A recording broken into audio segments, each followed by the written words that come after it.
1947 में पाकिस्तान बना बिल्कुल खाली हाथ। कोई फैक्ट्री नहीं, कोई बैंक नहीं, कोई इंडस्ट्रियल बेस नहीं, लेकिन फिर भी 1960 में पाकिस्तान की इकोनॉमी साउथ कोरिया से तेज ग्रो कर रही थी। आज साउथ कोरिया दुनिया की 13वीं लार्जेस्ट इकोनॉमी है और हम IMF से 25 बार कर्ज ले चुके हैं। हाँ जी, किस्त मिलने वाली है और 1 अरब 20 करोड़ डॉलर की जो ये वीडियो इसी सवाल का जवाब है, कहाँ गया वो पाकिस्तान, क्या गलत हुआ और अब हम कहाँ खड़े हैं। 1947 जब पाकिस्तान बना हालात ये थे। पॉपुलेशन 30 मिलियन थी, GDP का 53% एग्रीकल्चर था, लिटरेसी रेट सिर्फ 10% था, एक भी बड़ा इंडस्ट्रियल यूनिट नहीं था और ऊपर से पार्टीशन की तबाही अलग। लाखों लोग एक जगह से दूसरी जगह भाग रहे थे, इंफ्रास्ट्रक्चर टूट चुका था, लेकिन एक चीज थी जो पाकिस्तान के पास थी, जमीन, पानी और मेहनत करने वाले लोग। 1950s में गवर्नमेंट ने इम्पोर्ट सब्स्टिट्यूशन पॉलिसी ली, मतलब जो चीज बाहर से आती थी वो अंदर बनाना शुरू करो। टेक्सटाइल मिल्स लगी, छोटी इंडस्ट्रीज खुली, आहिस्ता आहिस्ता इकोनॉमी चल पड़ी। फिर आया अयूब खान का दौर 1958 से 1969 तक। ये दौर पाकिस्तान की इकोनॉमी का गोल्डन एरा था।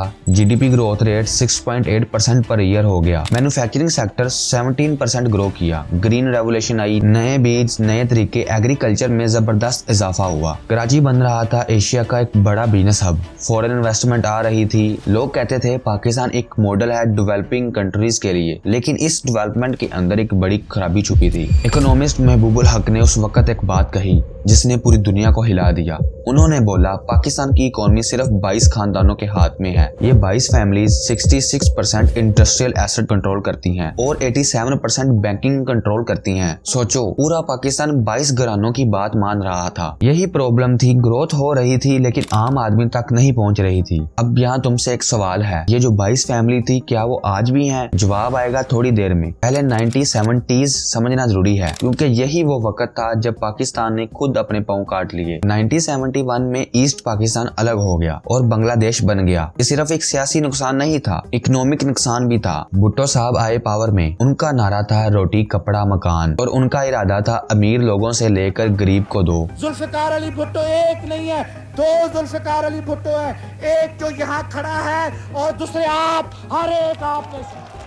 उन्होंने क्या किया? नेशनलाइजेशन कर दी। बैंक्स, फैक्ट्रीज, स्कूल, कॉलेज सब गवर्नमेंट के हाथ में ले लिए। ये सब एक हद तक ठीक था, लेकिन फिर क्या हुआ? जो इंडस्ट्रीज प्राइवेट लोग चला रहे थे, गवर्नमेंट के हाथ में आते ही वो लॉस में जाने शुरू हो गई, क्योंकि गवर्नमेंट में अकाउंटेबिलिटी नहीं होती। करप्शन आ गई, इनएफिशिएंसी आ गई, इन्फ्लेशन 50% पर ईयर तक पहुंच गई, ट्रेड डिफिसिट बढ़ गया, इकोनॉमी टूटने लगी। 1977 में ज़िया-उल हक आए और दुनिया की जियोपॉलिटिक्स ने पाकिस्तान की तकदीर बदल दी। सोवियत यूनियन ने अफगानिस्तान पर हमला किया। अमेरिका को तालिबान की जरूरत थी रशिया को रोकने के लिए और पाकिस्तान था सीधा रास्ता। ज़िया को अमेरिका से डॉलर मिले, गल्फ से पैसा आया। ओवरसीज पाकिस्तानियों ने रेमिटेंसेस भेजना शुरू की। इकोनॉमी आर्जी तौर पर तो ठीक हो गई। GDP ग्रोथ 6.5% पर ईयर हो गया, लेकिन जो पैसा आ रहा था वो लॉन्ग टर्म इन्वेस्टमेंट में नहीं जा रहा था, डिफेंस में जा रहा था, इम्पोर्ट्स में जा रहा था। और एक नई प्रॉब्लम शुरू हो गई, इकोनॉमी अमेरिकन एड पर डिपेंडेंट हो गई। जब अफगानिस्तान वार खत्म हुआ, अमेरिका चला गया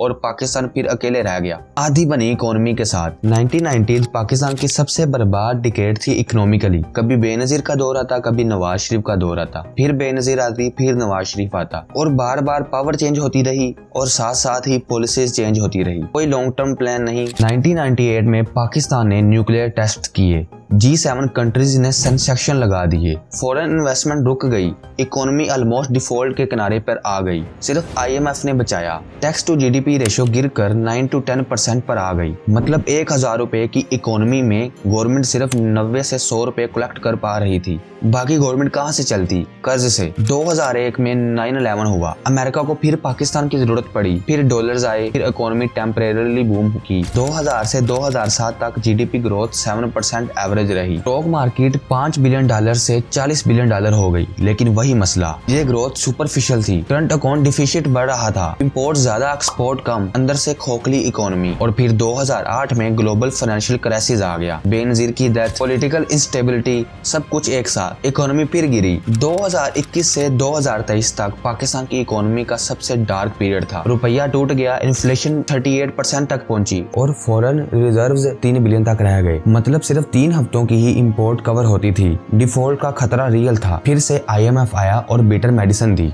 बिजली महंगी करो, टैक्स बढ़ाओ, सब्सिडीज खत्म करो, और अवाम ने ये सब झेला। तुमने झेला, हमने झेला। अब 2026 में कुछ स्टेबलाइजेशन आई है। इन्फ्लेशन 4.5% पर आ गई है। फॉरेन रिजर्व्स 14 से 15 बिलियन तक हो गए हैं। IMF का प्रोग्राम चल रहा है, लेकिन GDP ग्रोथ सिर्फ 3.2% प्रोजेक्टेड है। पॉपुलेशन 2.5% से बढ़ रही है। मतलब हम उतना ही ग्रो कर पा रहे हैं जितने हमारे बच्चे बढ़ रहे हैं। कोई रियल प्रोग्राम नहीं। और गवर्नमेंट डेब्ट GDP का 72 to 73%। मतलब पाकिस्तान जो कमाता है उसके 72 पैसे हर रुपए में से पहले से लिए गए कर्ज के लिए चले जाते हैं। अब मैं तुमसे फिर एक सवाल पूछता हूँ, वो 22 फैमिलीज कौन थी? क्या वो आज भी हैं? हाँ है, लेकिन सिर्फ नाम बदला है। IMF की 2025 की रिपोर्ट कहती थी पाकिस्तान की इकोनॉमी को हर साल करप्शन की वजह से 5 से 6.5% का नुकसान होता है। यानी यही इलाइट कैप्चर है। पावरफुल लोग सिस्टम अपने लिए बनाते हैं, टैक्सेस नहीं देते, सब्सिडीज लेते हैं, और आम आदमी वो IMF की शर्तें झेलता है। तो ये है पूरी कहानी। मसला ये नहीं कि पाकिस्तान के पास रिसोर्सेज नहीं, मसला ये है कि जो रिसोर्सेज हैं वो सही जगह पे जा नहीं रहे। जब तक ये नहीं बदलेगा तब तक हम IMF के चक्कर काटते रहेंगे, 26 बार भी और 27 बार भी। अगर आपको ये वीडियो पसंद आई तो इसे लाइक करें, और अगर आप ये जानना चाहते हैं कि फॉरेन टूरिस्ट पाकिस्तान को क्यों ज़्यादा पसंद करते हैं